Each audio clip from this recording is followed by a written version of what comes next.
beloved Boss Mike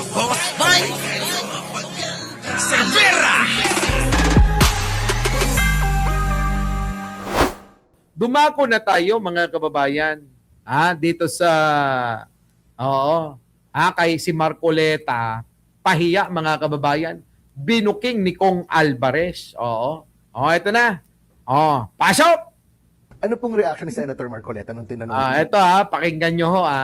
Kung maalala nyo, nung dumating ho si Congressman Alvarez, di ba biglang tumayo si Marcoleta?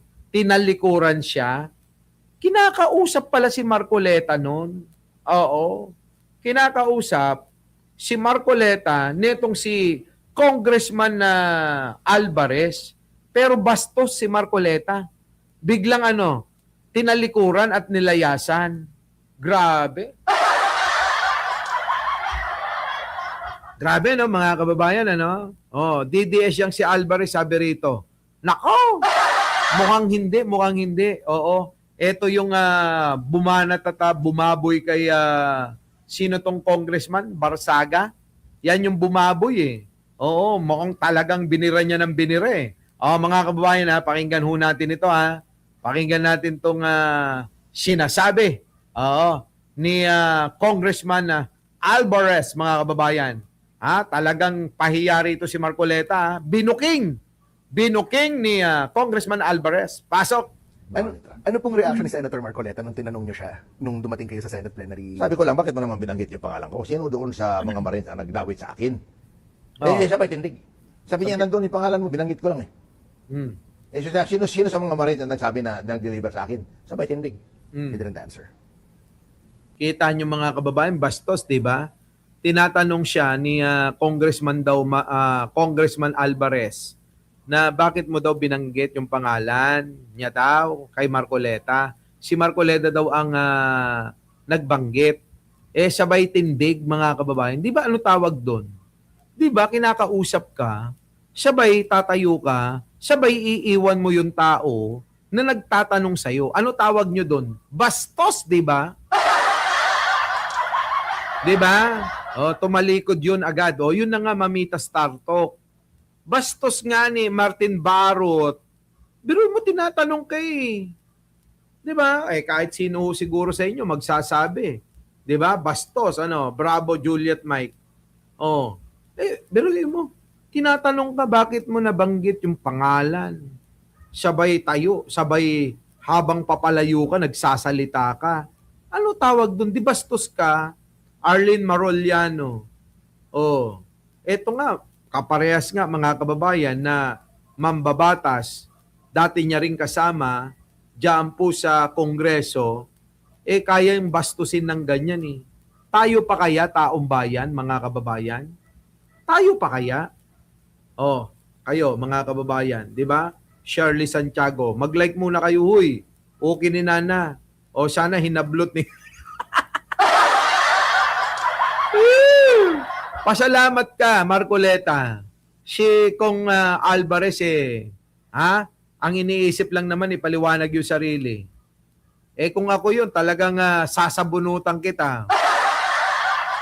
Di ba, no? Paano kayo? Baka natakot naman. Baka, kaya naman siguro tumalilis ng alis, Ashley Coronel, baka natakot. Baka bigla siyang sabunutan. Di ba, no? Jane Wanson. Baka naman, Baka... talunan na sila Marcoleta, sabi rito. Suwani. BMB Suwani. Biola. Annabel Ye. Jojo Gapi. Adilaila. Esteban, shout out. Nako. Hindi namin binoto yan si Marcoleta kahit na kahit na INC kami kasi pati kami binibigyan niya ng kahihiyan. Oo nga. Pero in fairness hindi lang si Adilaila, Adelaida Esteban, marami kong kaibigan Hindi sang-ayon kay Marcoleta Bakit kaya? 'Di ba? Hector Salarson, nabuking kasi sila kaya tumalikod si Piluka. Yun na nga. Oo. Sige, pakinggan natin itong paliwanag ho ni Congressman Alvarez, ha? Oh, pasok. Habulin ko pa siya. Oh. Kaya nga po nung nandun kayo na... Ano nagulat ako, sabi? ko Oh, na, ulitin natin. Habulin ko pa siya. Yan nga. Nag-deliver sa akin. Sabay tindig. he didn't answer. Habulin ko pa siya. Kaya nga po nung nandun kayo na nagulat ako, sabi ko nung una, nung narinig ko yung name niyo, sir, sabi ko, wait, he's one of the names mentioned. Kaya nakikinig ako. Kasi sir, nung nakaupo kayo, kung saan po kayo nakaupo, I didn't notice you. yeah, but I was to your left. Oceans of media people. Yes, but I was, magkahilera tayo, sir, I was to your left. Kaya I was listening intently to everything that, It was very spontaneous. It was not planned. There was no exercise. There was no rehearsal. but that was very refreshing. It was very refreshing to see a politician just show up and say, Walang "Hey, parliamentary sa akin. Di totoo yung mga sinasabi nyo. Yeah. Ganun, that's really true. So, So alam siguro ni Marcoleta na hindi totoo yung sinasabi nila, no? Alam din, ako naniniwala mga kababayan, alam din ni Marcoleta na hindi totoo yung kanilang mga pinagsasabi. Sa palagay nyo mga kababayan, kasi eto yan mga kababayan ko, kung alam ni Marcoleta na talagang sila'y sigurado na totoo yung kanilang mga sinasabi dyan, matapang si Marcoleta. Ngayon mga kababayan, no, andyan na di ba? Jay Magarais, Lelinan, Lynn Mariano, andyan na, kaharap mo na, bakit ka pa lumayo? Bakit ka pa tatalilis?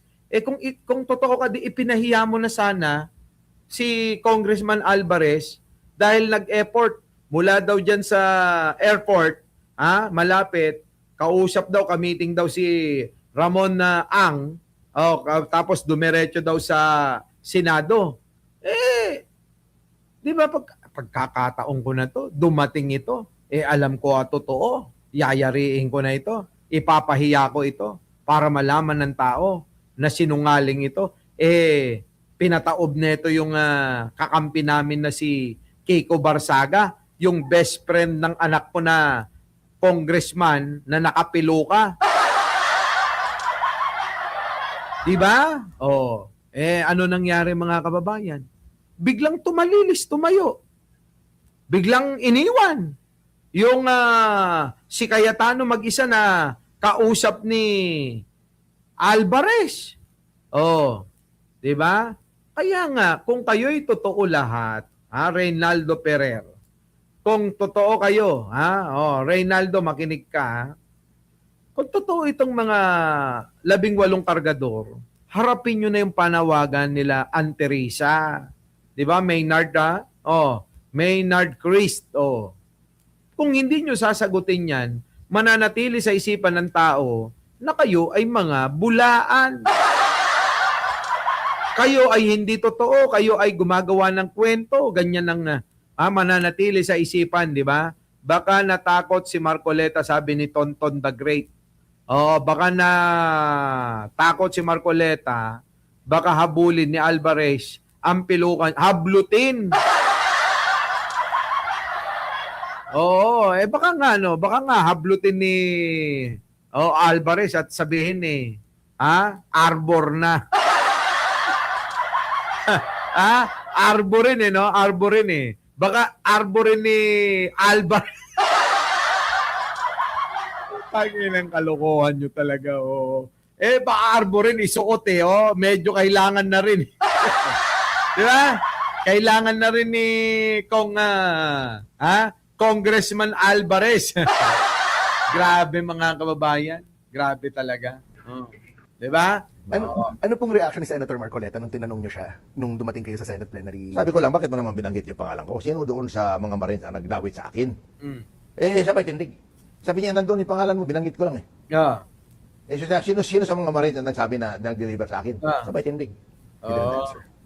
Sabay umalis, di ba? Hindi na sinagot, bastos talaga pala tong si Marcoleta, mga kababayan, Bastos, Habulin ko pa siya. Wag na, hayaan mo na. Wag mo nang habulin, baka matanggal mo pa yung piluka. Our beloved Boss Mike Cervera.